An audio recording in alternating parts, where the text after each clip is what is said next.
In the still hush of an early Victorian morning, London often woke beneath a veil of pale grey mist. The fog came rolling in from the Thames, slow and thick as wool, softening every sound that stirred within the waking city. Chimney smoke blended with the morning haze, curling lazily around rooftops of slate and soot, while milk carts rumbled faintly along cobblestone lanes, their wheels clicking like distant metronomes. Inside quiet brick houses lined in orderly rows, housemaids began their day before the first light touched the windows. A faint chill lingered in the air, for the fires had gone out during the night. The maids would rise, wrap their shawls around their shoulders, and move silently through narrow corridors, skirts brushing against the wooden floors, keys jingling faintly at their waists. They would lift the heavy coal scuttles, strike the first match of the morning, and coax a small flame to life. Soon, the houses of London would begin to stir, one by one, like notes in a waking symphony. A faint crackle of fires, a kettle beginning to whistle, the flutter of newspapers sliding through letterboxes, and the distant toll of a church bell marking 7 o'clock. This was the world of the 1840s, a time of fine manners, lace collars, and the faint rustle of layered petticoats. It was an age that believed in progress and propriety, in order and decorum. Yet beneath that polished surface, unseen and unspoken, something new was beginning to drift through the air, invisible, fragrant, and curiously sweet. Ether.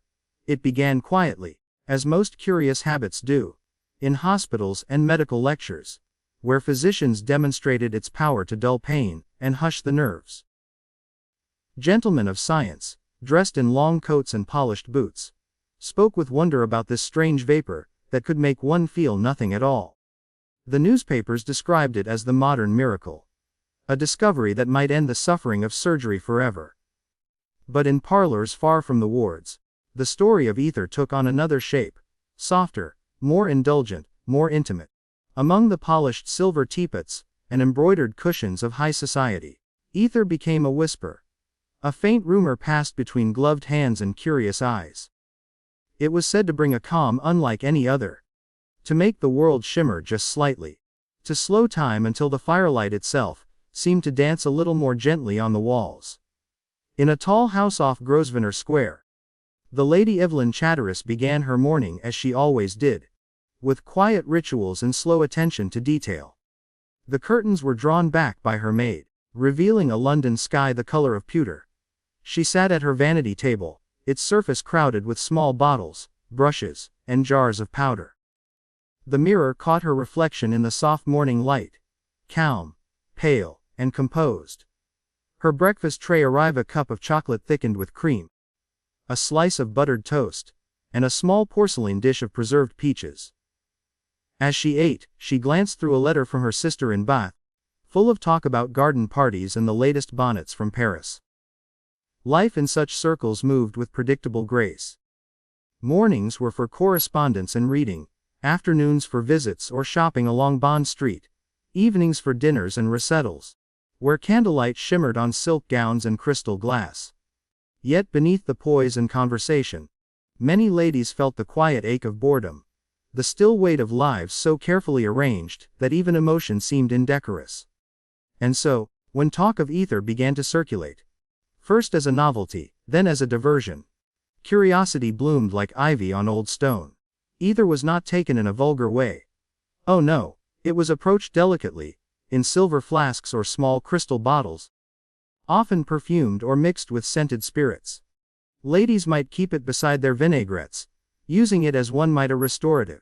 Just a drop on a handkerchief, or a brief inhalation. Nothing improper, nothing public. It was said to bring warmth to the mind, a gentle buoyancy, like floating in candlelight.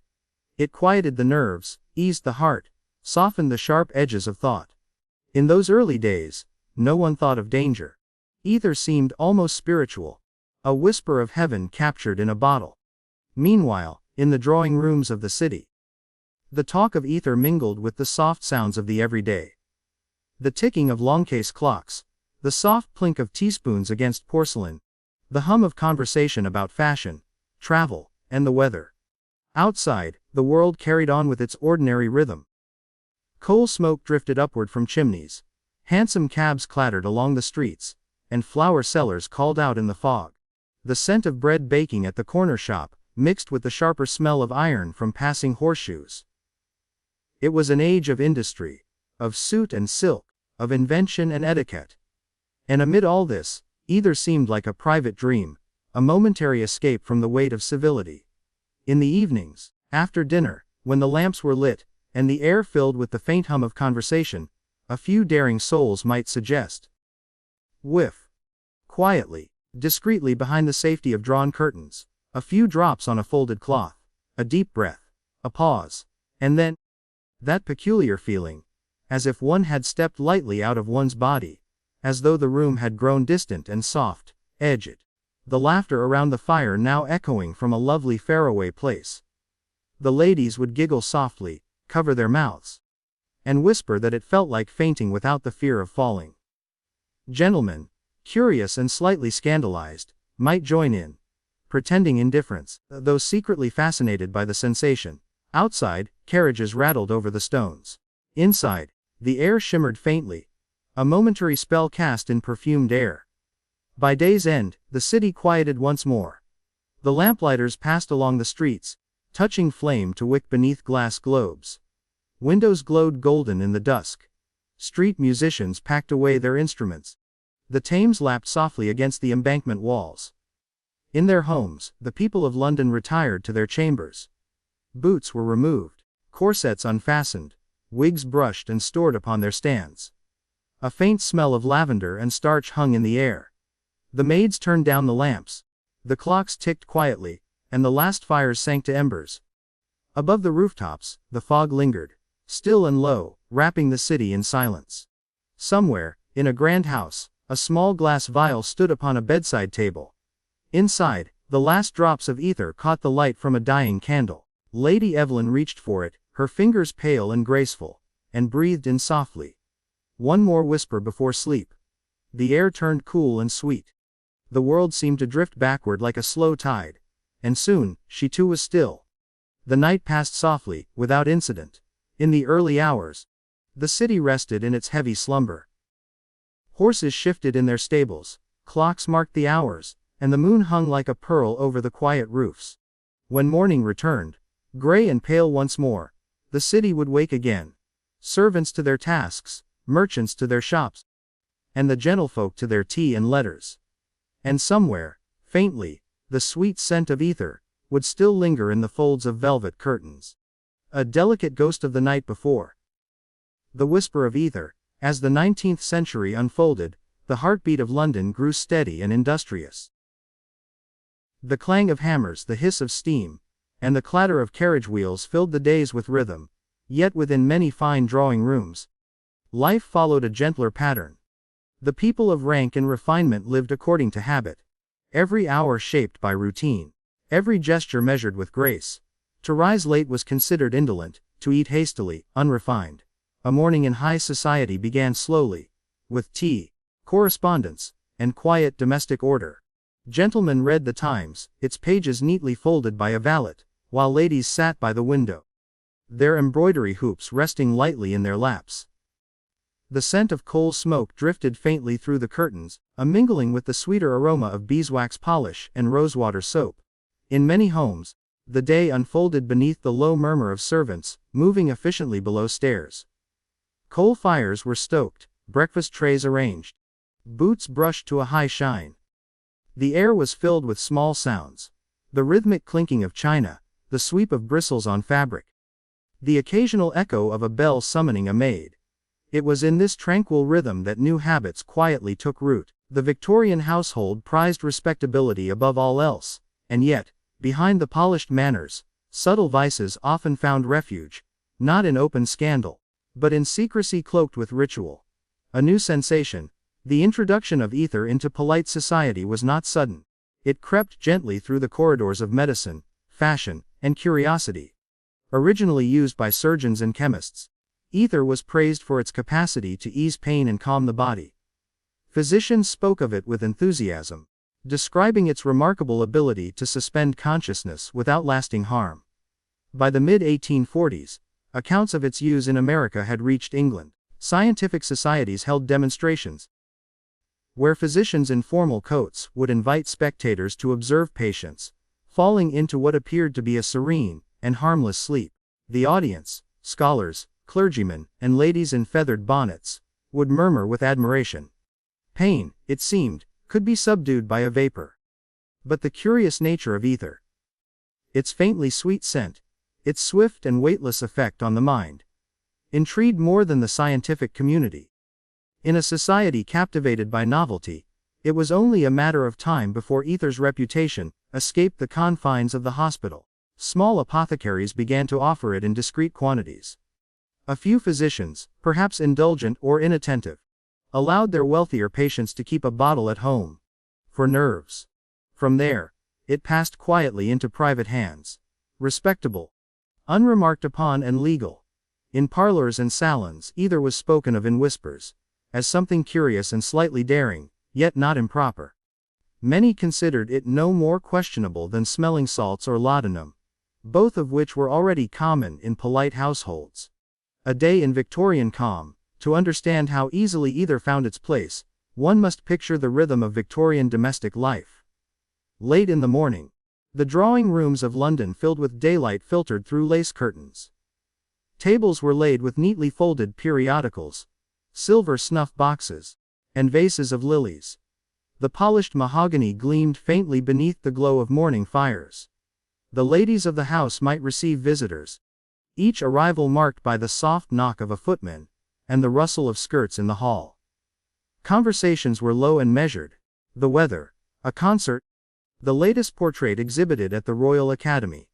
The air smelled faintly of perfume and coal smoke, sometimes with a trace of lavender water. It was in this calm, unhurried world that the first, other parties, took place, small, private gatherings in drawing rooms where curiosity was indulged behind closed doors. The activity was conducted with restraint and good manners, not indulgence or laughter. A handkerchief would be dabbed, a few breaths taken, and the participant would recline quietly in a chair, eyes half closed, murmuring of lightness or calm. No one saw it as an excess. In a society where emotional display was discouraged, ether offered something rare. A private experience of sensation without impropriety. The domestic setting in most homes, the drawing room was the heart of social life. The furniture was arranged with formality. A sofa by the hearth, matching armchairs on either side, a small pianoforte in the corner, and a writing desk near the window. Every surface bore signs of refinement: lace doilies, framed silhouettes, and polished brass lamps. Even the soundscape of such rooms was delicate. The gentle tick of a mantel clock, the faint whistle of wind at the casement, the occasional clink of crystal against silver. Outside, a milkman's cart rolled past, its bells faint and rhythmic. In the evening, gaslight cast a soft yellow glow upon the curtains. Families would gather. The gentleman reading aloud from the Illustrated London News, the ladies sewing, a servant quietly replenishing the fire. The air thickened with warmth, tobacco, and the scent of beeswax candles. Within such scenes, the presence of ether was subtle, almost invisible. A small bottle, labeled neatly and kept near a cluster of scent vials, did not seem out of place. It belonged to the quiet category of domestic medicines, tonics, salts, and tinctures used to soothe, never to harm. Society and science, the fascination with ether coincided with a broader Victorian enthusiasm for scientific discovery. The age was one of invention and classification. Telegraphs, railways, and microscopes all promised mastery over nature's mysteries. Ether fit perfectly within this narrative of progress. It was invisible yet powerful, modern yet seemingly benign. Scientific journals wrote of its anesthetic use with optimism. Ministers preached of it as a divine gift against human suffering. For a time, it seemed to embody the ideal Victorian virtue, the control of pain through knowledge. And so, as gentlemen discussed the latest experiments at their clubs, their wives and daughters quietly explored the substance's gentler applications. Many spoke of it as a cure for hysteria or melancholy, conditions vaguely defined yet commonly diagnosed among women of leisure. Doctors, too, encouraged its use in moderation. A few breaths, they said, could restore calm to the anxious heart. It was this blend of science, social grace, and unexamined trust that allowed ether to drift gently into the rhythm of daily life. Unnoticed, unopposed, and increasingly indispensable. The evening rituals as twilight descended upon the city. Gas lamps flickered to life along the streets. The faint hiss of flame against glass mingled with the soft roll of carriage wheels. In the upper windows, silhouettes moved. Women drawing curtains, servants trimming wicks, the quiet choreography of a city preparing for night. Inside, dinner was served by candlelight. Silver gleamed beneath linen. And the murmur of conversation rose, and fell like a gentle tide. After the final course, the household might retire to the parlor for coffee and music. Someone would play a nocturne on the pianoforte, the notes gliding softly through the air. And there, among the faint perfumes and the dim warmth of the fire, a small crystal bottle might be passed discreetly. A drop upon a folded napkin. A brief inhalation. A sigh of contentment. It was not intoxication that was sought, but rather a sensation of weightlessness. A brief suspension of the day's expectations. A moment of perfect calm. To many, it felt like a refinement of the senses, rather than an escape from them. The first signs of dependency were so subtle, that few recognized them. The bottle that once lasted months now needed replacing sooner. The sensation that once arrived easily required a slightly deeper breath. But within the stillness of their parlors, no one spoke of such matters. To discuss discomfort or craving was not the way of high society. Composure was everything. The gentle spread by the late 1840s, ether had become a quiet feature of upper-class life. It was sold discreetly by chemists, often under the label, sweet vitriol, and could be purchased without question. Servants might collect it as they would any other household necessity. Gloves from the draper, soap from the perfumer, ether from the apothecary. Its popularity was greatest among women, though some men of leisure also partook. For ladies confined by social expectation, ether offered a rare sense of ease and freedom. For gentlemen weary of public life, it provided a few private moments of tranquility. Not every house knew of it, but enough did that it became a quiet trend. The kind spoken of in confidence, with the same tone one might use to discuss a rare imported tea. The unseen side to an observer, nothing seemed amiss. The routines of London continued in orderly fashion. Carriages arrived at the opera, church bells rang on Sundays, and the Queen's portrait hung proudly in parlor frames. Yet behind the steady rhythm, faint signs of unease began to appear. Some ladies complained of headaches and faintness, though they insisted it was the weather. Others grew pale and withdrawn. A few, in moments of candor, admitted to feeling strangely detached, as though the world had become softer, quieter, slightly removed. Physicians, at first puzzled, began to note a pattern. The same sweet odor clung to their patients' clothing and breath. The same symptoms repeated. Slowly, a realization formed that the comfort which had once seemed so harmless might also be gently eroding health. But in those early years, such concerns remained private. Politeness often concealed what medicine could not yet explain, and so the rhythm of life went on, slow, dignified, and faintly perfumed with ether's lingering sweetness. Nightfall by the time the city fell quiet. Only the faintest sounds disturbed the stillness. The crackle of dying embers, the distant roll of a night watchman's step, the low whistle of wind through the eaves. In their rooms, the people of London slept beneath heavy drapes and embroidered coverlets. Candles flickered low, then dimmed to darkness. The clock struck midnight, and the air grew cool. Somewhere, in one of those quiet rooms, a lady lay half awake, a small vial on the table beside her. She reached for it without thought, as one might reach for water. The air filled briefly with sweetness, and she drifted once more into tranquil oblivion. By the middle of the Victorian century, ether had ceased to be merely a curiosity of science. It had become, instead, a quiet presence, a faint fragrance that hovered at the edges of polite society. No one spoke of it openly, and yet it was known. Not loudly, not scandalously, but like the memory of a perfume that one recognizes without naming. To walk through the drawing rooms of London in those years, was to move through a world defined by restraint.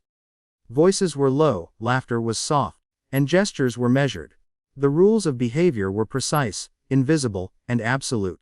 But within that delicate structure, between the lines of propriety, small freedoms often took root. One of them, by now, was the gentle ritual of ether. The parlor as sanctuary. In the quiet hours after dinner, when servants withdrew and lamps were turned low, the parlor became the center of domestic comfort.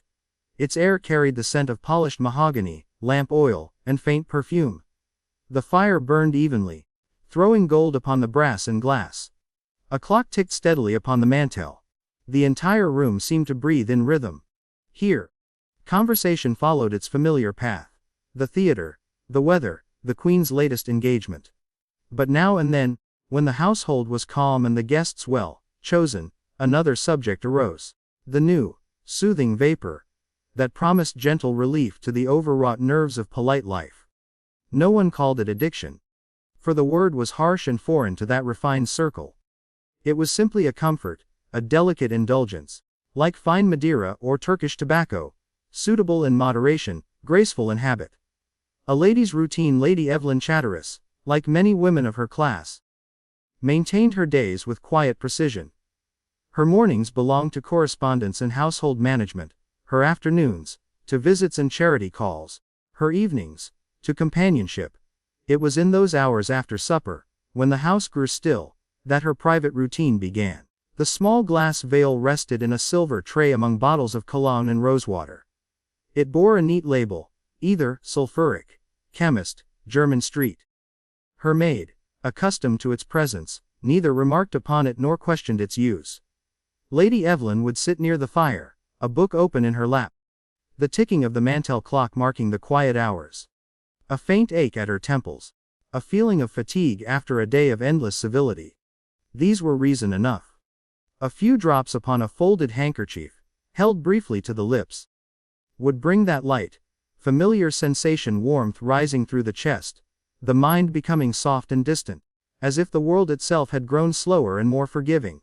The experience was never wild.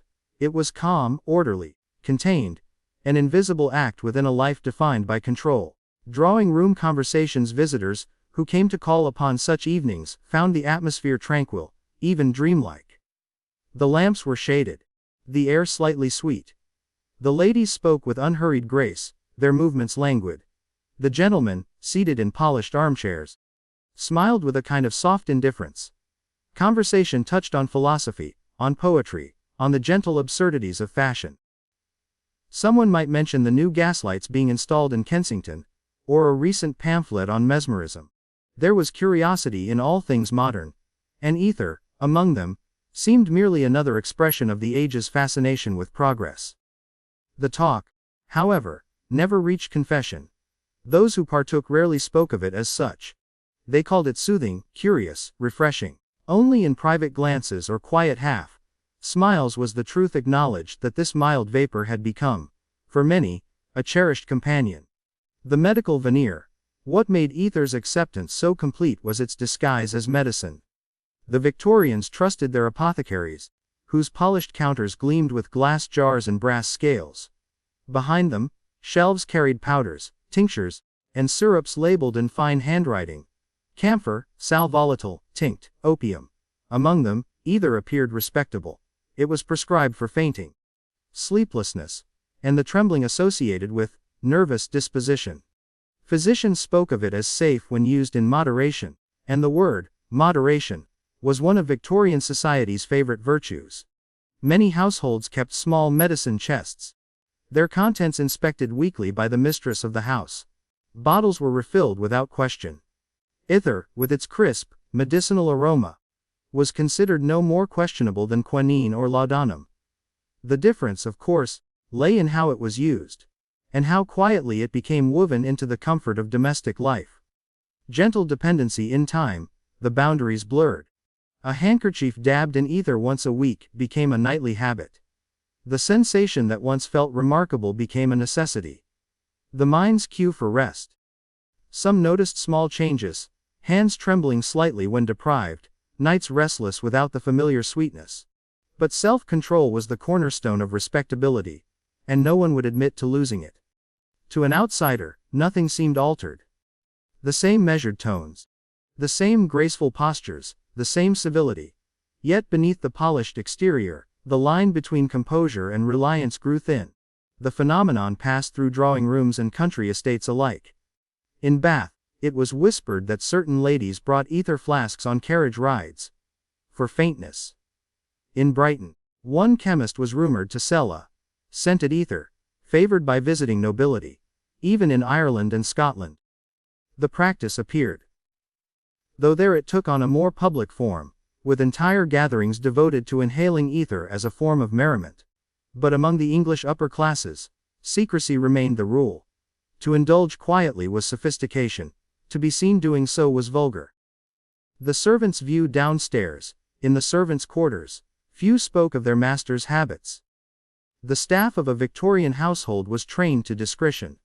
To see without acknowledging, to hear without repeating. Yet they noticed. They saw the same bottles refilled more often than before. They caught the faint scent of ether, when collecting teacups or dusting tables. Some whispered of it below stairs, wondering what manner of medicine could make their mistresses so tranquil, so removed. For them, life continued in its ordinary demands: polishing, sweeping, hauling water, preparing meals that filled the upper rooms with warmth and aroma. Their world was practical, grounded in rhythm and labor.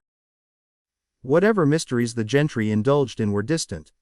Another part of the upstairs life that servants served, but did not share. A broader fashion by the late 1850s, the phenomenon had spread far beyond London. Ether was no longer a novelty. It was part of the subtle machinery of comfort.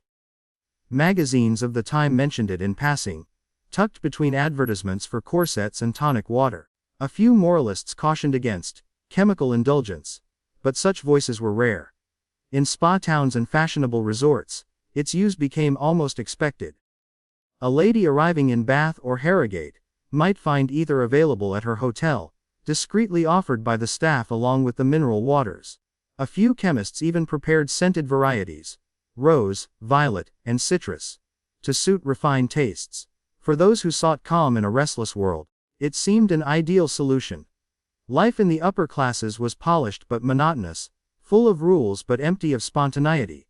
The ether cloud offered a brief, private rebellion that disturbed nothing outwardly. The texture of daily life, meanwhile, the texture of Victorian existence, remained rich and deliberate. In homes of wealth, mornings began with the fragrance of coffee, the rattle of china, and the rustle of newspaper pages. The hallways echoed faintly with the sounds of maids sweeping carpets, the scratch of pens on paper, the ticking of the hallway clock.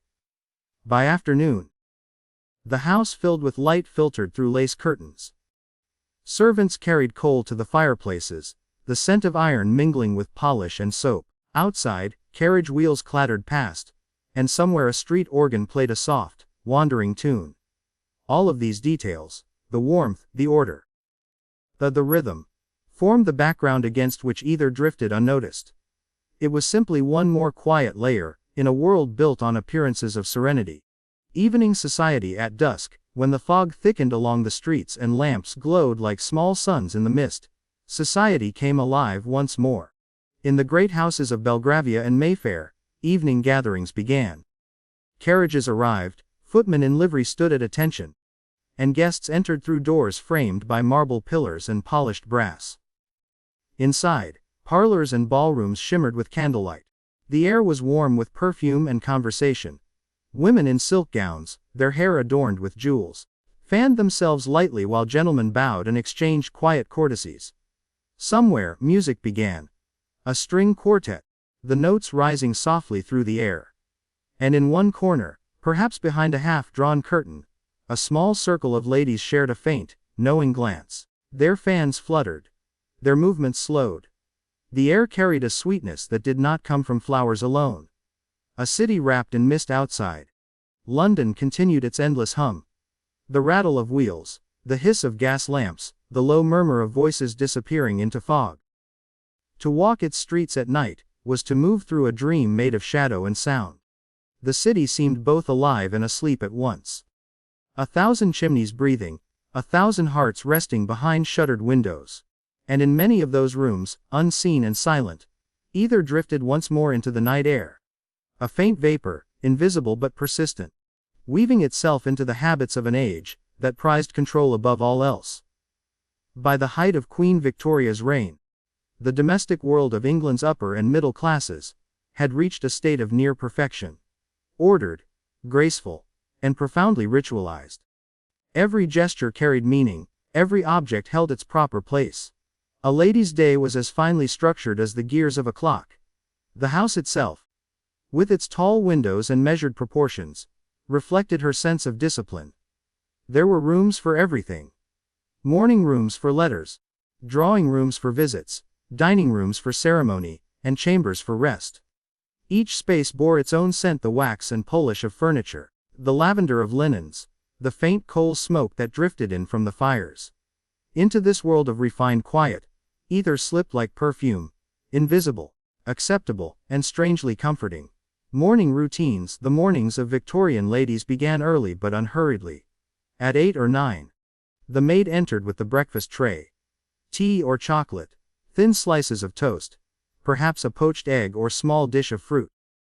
The morning light filtered pale through muslin curtains, catching the silver of mirrors, and the gleam of polished brush handles. After breakfast, letters were read. Delicate envelopes sealed with colored wax, the handwriting looping elegantly across the paper. Replies were written upon thick stationery, folded with precision, and left for the footman to deliver. There followed the ritual of dressing, corset laced, bodice buttoned, hair arranged in coils and ribbons. The process took nearly an hour, for appearance was a form of social language, and the well-dressed woman spoke it fluently. During this quiet preparation, either often made its first appearance of the day. A lady who complained of nerves might open her small glass bottle and allow a drop to fall upon a handkerchief. She would close her eyes, inhale lightly, and feel the faint tremor of the morning settle into calm. The action was discreet, as natural as applying perfume, as respectable as sipping tea. The effect was brief, but enough to make the day seem manageable, the tasks ahead softened by an invisible kindness. The drawing room. By mid-morning, the house came alive with subdued activity. Servants moved quietly through the hallways, polishing brass and dusting furniture. In the drawing room, sunlight fell across embroidered cushions and the smooth surface of the pianoforte. The drawing room was not merely a space for sitting, it was the theater of womanhood, the stage upon which grace, composure, and conversation performed their endless, delicate play. When visitors arrived, they were shown into this room.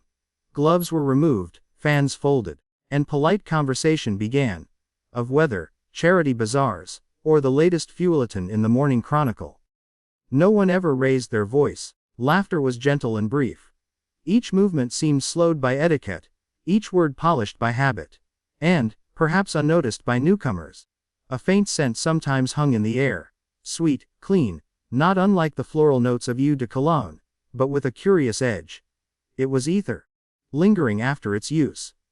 The air of calm that pervaded the room was more than temperament, it was, in a quiet sense, chemical. Ether and fashion, the relationship between appearance and composure, was central to Victorian femininity. A lady's calm was as essential as her dress. To faint gracefully, to smile serenely, to endure discomfort without complaint. These were marks of refinement. The clothing itself demanded endurance. Corsets were tightly laced. Skirts were heavy with layers of fabric. Gloves restricted movement. Collars pressed against the throat. Maintaining poise within such constraint required not only practice but sometimes assistance.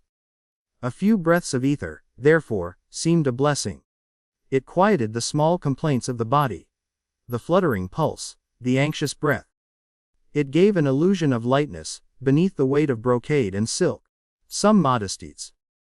The fashionable dressmakers of London and Paris were even rumored to offer ether to their clients during long fittings, to prevent faintness. Whether true or not, the story itself reflected how closely beauty and composure intertwined with the substance's allure. The language of discretion. Victorian society valued discretion above honesty, and politeness above health. A woman who appeared fragile was often admired, while one who appeared coarse or lively might be considered unladylike. Ether, by dulling anxiety and lending a serene expression to the face, seemed to assist in this social performance. The slightly glazed calm, the softness in the eyes, the faint smile. These were read not as symptoms but as virtues. And so, what might have been recognized as dependency was mistaken for refinement. Letters from the time hint at this in subtle phrases. One might read, "My dear cousin has found great comfort in her sweet tonic, and appears much restored." Or, "Lady L was quite composed this evening, even amidst the dreadful heat." Such lines reveal nothing explicit. Yet between them lies the quiet truth of a shared habit, that had become part of the genteel fabric of life. Midday calm after morning visits, the household returned to its rhythm of quiet occupation. Luncheon was light and simple. Soup, cold meats, fruit, and tea. The afternoon stretched long and unhurried, filled with embroidery, music, or reading by the window. Outside, the streets carried their usual sounds. The cry of vendors, the roll of carriages, the clip of hooves over cobblestone. Inside, the world was muffled. Many women of the time described this stillness as both comfort and confinement. Their lives were beautiful but narrow, filled with ceremony but empty of freedom. Within this narrow space, either provided a small, invisible escape, a momentary drift from order into softness, from duty into dream. Some even found it spiritual, describing it as a lifting of the soul, a state of quiet detachment that felt pure and elevated. Whether that sensation was divine or chemical mattered little. What mattered was the peace it seemed to offer. The social spread by the 1860s. Either's quiet presence among women of the upper and middle classes had become something of a social secret. Not hidden entirely, but never acknowledged. In private diaries, references appear obliquely. "My rest came easily tonight." Or, "I took my comfort before prayers." Physicians, too, were aware, though few intervened. The Victorian doctor was often more confident than critic, and the boundaries between treatment and indulgence were flexible. Ether, after all, was legal and inexpensive. It bore no moral stigma. When chemists began to offer small, ladies' flasks, elegantly labeled and stoppered with glass, the practice only grew. These bottles, sometimes decorated with silver caps or enamel designs, resembled perfume containers and could be carried in handbags or kept upon the vanity. Thus, the line between medicine and accessory disappeared entirely. The sound of the afternoon, if one could stand in a typical London home of the 1860s and listen, the soundscape itself would tell the story of calm dependency. The faint rustle of skirts moving along the hallway, the quiet turning of book pages, the soft creak of a chair as someone reclined near the fire. And then, silence, deeper than before, as the mind floated briefly away from the ordinary. A clock ticked on the mantel, each second stretching gently. Outside, a carriage passed, its wheels fading into the distance. The ether vapor, unseen, lingered in the air, dissipating slowly, leaving behind only the faintest sweetness. It was not a scene of vice or excess. It was one of stillness, comfort, and control. Precisely the qualities Victorian society admired. Evening reflections. As the day drew to its end, lamps were lit and curtains drawn. Families gathered once more, and the soft rhythm of domestic life resumed. Supper served, books read aloud. Music played upon the pianoforte. For women like Lady Evelyn, these hours were both pleasant and heavy. The duties of the day were complete, yet rest did not come easily. The mind, accustomed to control, found it difficult to surrender to sleep unaided. And so, once again, the vial was reached for. A small gesture in the half-light. A breath, a sigh, and the world softened. The city outside continued its ceaseless hum, the clop of hooves, the distant whistle of trains. But within, all was still. The house, the lady. The age itself seemed to rest in a suspended calm, wrapped in the invisible comfort of ether. The ideal of composure, what ether preserved, above all else, was appearance. The Victorian lady was expected to be composed, serene in emotion, graceful in adversity, unwavering in virtue. Ether allowed her to maintain that illusion even as her body and spirit quietly rebelled beneath the weight of expectation. It was not rebellion, exactly, but retreat. A silent withdrawal into calm. The habit spread precisely because it supported the moral ideal of self-control. And so, paradoxically, a substance of oblivion became the emblem of restraint. In this contradiction lies the essence of Victorian high society. A world that prized order so deeply, that even its escapes were conducted in silence. The quiet continuation year after year, the practice endured. Houses changed, fashions evolved, Queen Victoria aged into mourning, but the quiet breath of ether remained behind curtains and under lamplight. It became part of the atmosphere of the era itself, as integral to its calm as the ticking of clocks, or the whisper of lace. No one marked the beginning of addiction, for the word itself belonged to another world, to sailors, to laborers, to the poor. Among the gentlefolk, there were no addicts, only delicate constitutions. And so the pattern went on: mornings composed, afternoons serene, evenings softened by the faintest sweetness. A rhythm of life so calm that even decline came quietly. Fading evenings and foggy streets. The war had ended only at fading and foggy streets. The Hadjaragat Everdenvager, Villy of the View of Gown. Kicker the Horn Va, Kayuvan Krumko Blue. Avada Liusti. Bava the late 1870s. By the Litless Teven is Worsby. Only the late 1870s. London's face had changed. The city had grown vast, its neighborhoods stretching far beyond the old boundaries. Railways hissed and clattered through soot-stained stations, and gaslight glowed along the endless streets like rows of patient fireflies. The air carried a low hum, the breathing of an industrial age. Yet behind the noise and motion, there still existed pockets of stillness. Within the drawing rooms and parlors of the upper classes, time moved more slowly, almost as if it belonged to another century. Here, in these softened interiors, either continued its quiet reign, now less a novelty, more a habit woven into the rhythm of daily life. London at dusk, as the sun set behind the river, the city changed its tone. The bright clatter of day, the carriages, the vendors, the horses, softened into a muffled throb. Gas lamps were lit one by the lamplighter's long pole, their flames trembling within glass globes. In fine streets like Belgravia and Mayfair, the glow was steady and refined, falling upon wrought iron gates and stone porticos. Further east, through fog and coal smoke, the same light took on a ghostly hue, blurred and yellow. And through it all, London exhaled its evening sigh, a mixture of mist, smoke, and human breath. Behind the curtained windows, life resumed its private rituals, a dinner served at 8, music after 9, tea before bed, and unseen, the faint scent of either lingering among the perfumes, the powders, and the faint sweetness of coal gas.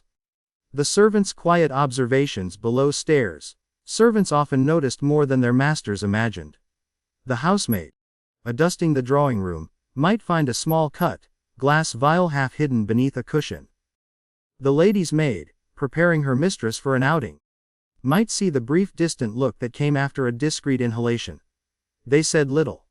In the world of service, silence was duty. What mattered was that the mistress remained composed, her voice gentle, her smile serene. The reason for that serenity was none of their concern. Yet among themselves, servants sometimes whispered of it. In the kitchen, over the clatter of pots, and the faint warmth of the range, they spoke of sweet bottles, and ladies' comfort, of faint perfumes that made the head light. But they spoke softly, for even gossip in such households was expected to move quietly. The drawing room by lamplight in the evenings, as families gathered. The world above stairs appeared perfectly tranquil. The drawing room glowed with amber light, softened by silk shades, and reflected in the dark polish of furniture. The ticking of the mantel clock seemed louder in the hush between conversations. Sometimes music filled the space. A waltz played gently on the pianoforte, or the delicate plucking of a harp. The guests listened, smiling politely, the women's fans moving slowly in the warm air. And in this measured scene, either had become a silent companion. A lady might take her handkerchief briefly to her face before playing, or before stepping into a crowded room. A gentleman might excuse himself for a moment, returning with the faintest trace of calm upon his expression. No one mentioned it, no one needed to. It was part of the era's decorum. Invisible, acceptable, and oddly reassuring. The streets beyond, outside those tranquil rooms, the London night had its own rhythm. The clop of horses echoed along cobbled streets. The Thames reflected a dim chain of lights along its banks. Newspaper boys shouted the late editions, their voices thin in the fog. From taverns came faint laughter, from churches the occasional toll of a distant bell. The smell of damp stone mixed with that of smoke, and the faint sweetness of roasted chestnuts, sold by vendors near street corners. In poorer districts, ether was known too, though differently. Apothecaries sold it cheaply as a tonic or stimulant, and laborers used it to dull fatigue. The same substance that floated delicately through Mayfair parlors now burned harshly in East End lodgings. It united the classes in a strange way. The same vapor drifting through very different air. At the doctor's visits, physicians of the time moved constantly through these quiet households.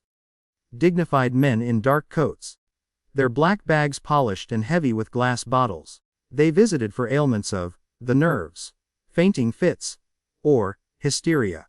Diagnoses as broad as they were convenient. The doctor's role was often not to cure but to reassure, to maintain the rhythm of composure that society demanded. And so, they prescribed ether. Sometimes as a vapor, sometimes mixed into tinctures of camphor or lavender. The dosage was left vague, the use unmonitored. There was comfort in the doctor's presence. The low tone of his voice, the scratch of his pen. The promise that the patient's calm could be restored without disruption. It was, in essence, the same comfort ether itself provided. A sense of being gently attended to, soothed, and preserved from the roughness of the world. The city in haze on winter evenings. The fog thickened until lamps appeared as blurred halos. Carriages moved slowly, their wheels muffled by the damp. Pedestrians passed as silhouettes, vanishing into the gray. The sound of hooves and footsteps echoed strangely, as if swallowed by distance. And above it all, the faint hum of gaslights burning along the avenues gave the city an otherworldly stillness.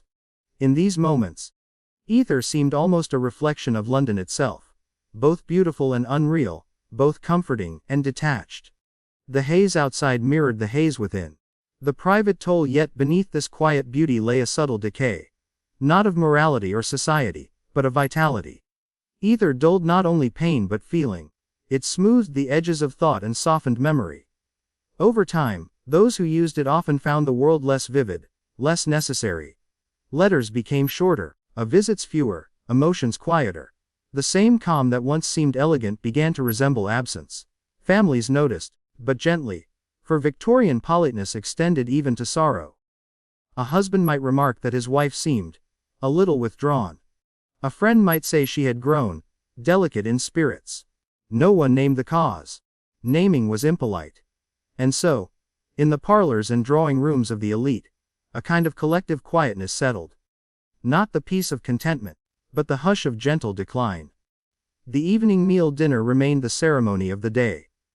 The table gleamed with silver and crystal, candles flickered in tall holders, servants moved in near silence. Courses arrived in careful order: soup, fish, roast, pudding, and fruit. The talk was light, drifting from politics to travel, from art to the weather. Wine was poured discreetly, though many ladies declined. For them, the true comfort awaited later. In the solitude of the dressing room, the soft sound of a cork, the familiar breath of sweetness. The meal ended with gratitude, conversation faded, and one by one the household withdrew to rest. The gentle withdrawal late at night. The grand houses of London glowed faintly from within. Behind the curtains, life contracted into smaller, quieter movements. Candles burned low. Servants tidied the last traces of the day. In the bedchambers above, the world slowed to a whisper. Silk rustled, coals shifted softly in the hearth. And someone sighed as the first calm drift of ether touched the air. The substance that once sparked curiosity now simply filled the gaps. Between waking and sleep, between expectation and rest. The same bottles that had once stood proudly on vanities, now sat among powders and creams, their labels worn, their contents used almost absently. It was no longer indulgence but routine, an unspoken ritual marking the end of each day. The fog outside the window through the thin glass, the fog pressed like breath against the panes. Beyond it, the city blurred into shadow: rooftops, chimneys, the distant flicker of lamps. Somewhere, a clock struck midnight, its sound muffled and round, absorbed by mist. Inside the fire dimmed, and the soft scent of ether lingered in the air. Faint, sweet, and strangely pure. In that suspended moment, the boundaries between comfort and surrender, between peace and forgetfulness, seemed to vanish. The lady of the house lay still, eyes half closed, her thoughts dissolving into the haze. The city slept, and so did she. The quiet decline of fashion by the 1880s, either had lost some of its novelty. The younger generation, raised amid new medicines and ideas, preferred tonics, patent remedies, or simply stronger spirits. Yet among older circles, the habit lingered. It had become too intertwined with identity to vanish entirely. The elegant calm it produced was no longer fashionable, but it remained familiar. Those who relied upon it did so quietly, without shame, as one might continue wearing an old scent long after its style had faded. In a sense, either had become a memory, a fragrance of an earlier, gentler time. The streets before dawn, by the early hours, the fog began to lift. Milkmen rattled their cans along the cobbles. The first market carts creaked over the bridges.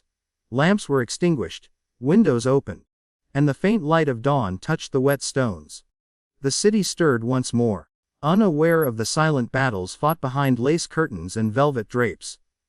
Battles not of passion or rebellion, but of quiet dependence. Either had not destroyed society with noise or scandal.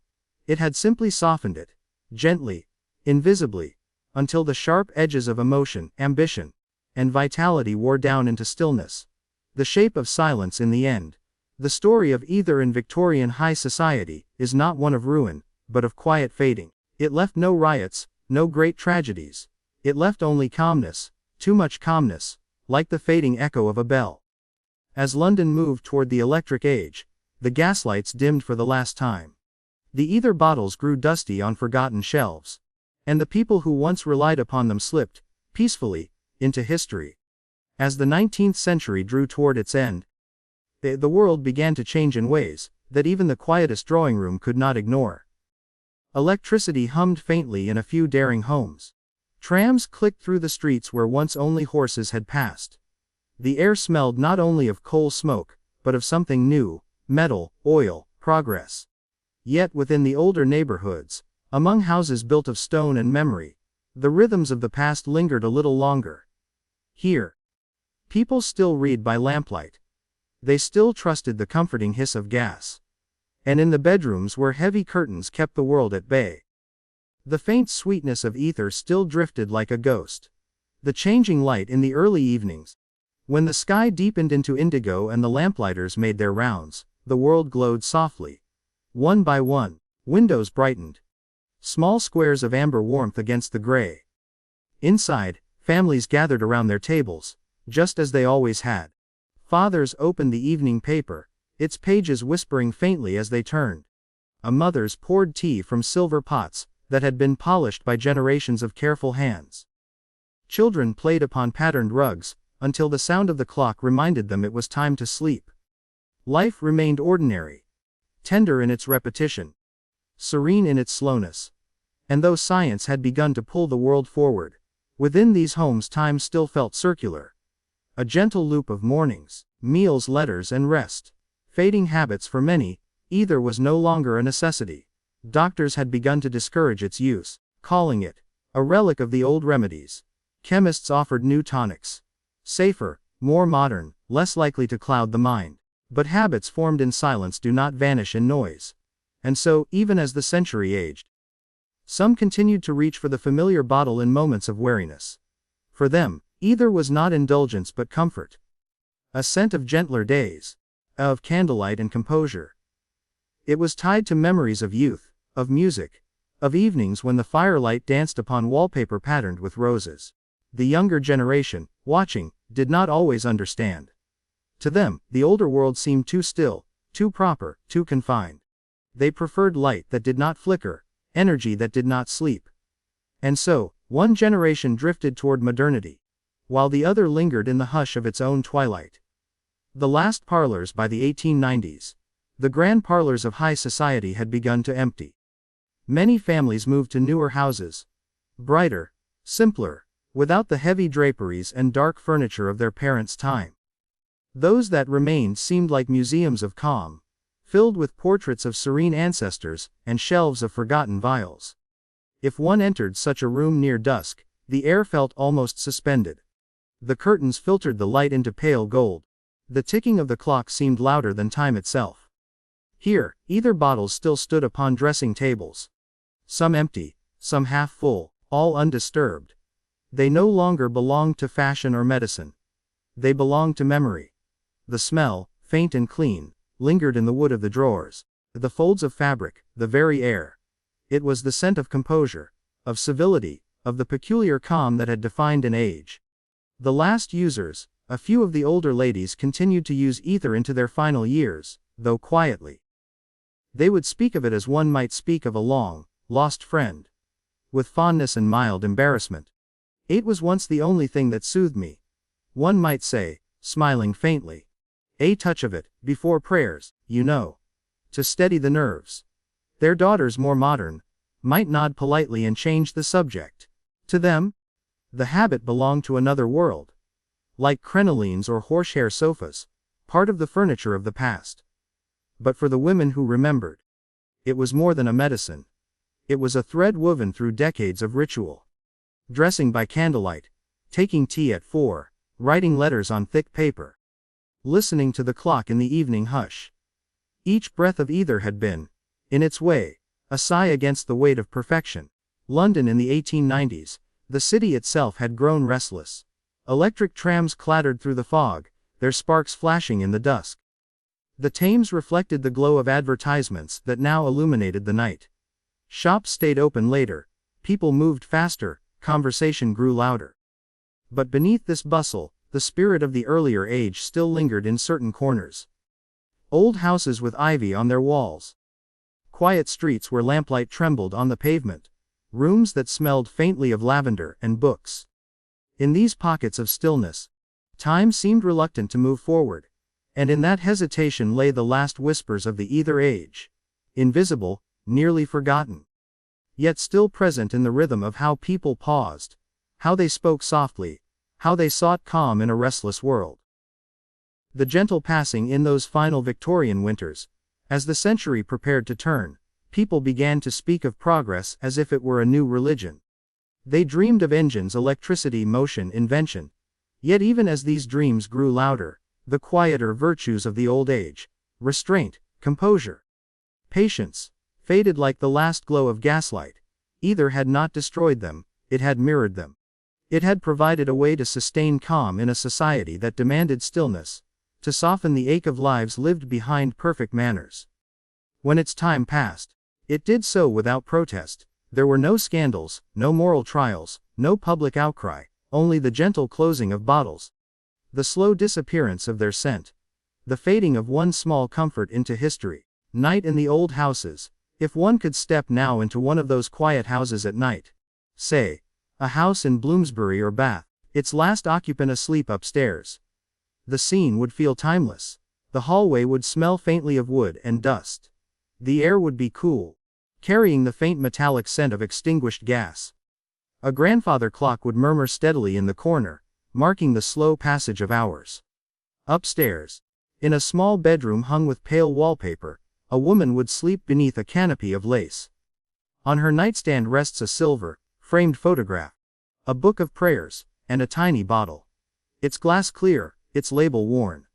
It catches the last glimmer of candlelight before the flame gutters out. The room fades into darkness. Outside, the city sighs in its sleep. The calm of forgetting the story of ether in the end is not one of sin or science, but of humanity. Of the quiet ways people seek peace in an age of pressure. Its users did not mean to escape the world, they only wished to soften it, to make its brightness bearable, its silence kind. And when the habit faded, the world did not mourn. It simply forgot, as it forgets so many small, beautiful, sad details of its own history.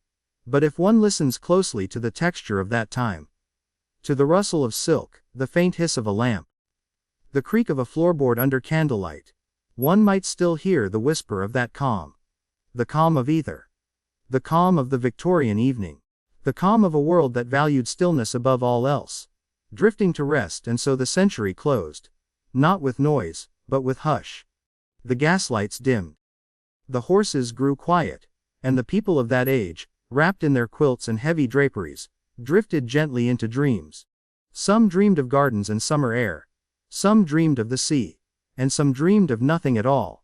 Only light, soft and white, fading slowly into peace. The air grew still. The clocks ticked on. And somewhere, in the distance, a bell tolled the hour, calm, round, final. The last of the ether's sweetness dissolved into the night.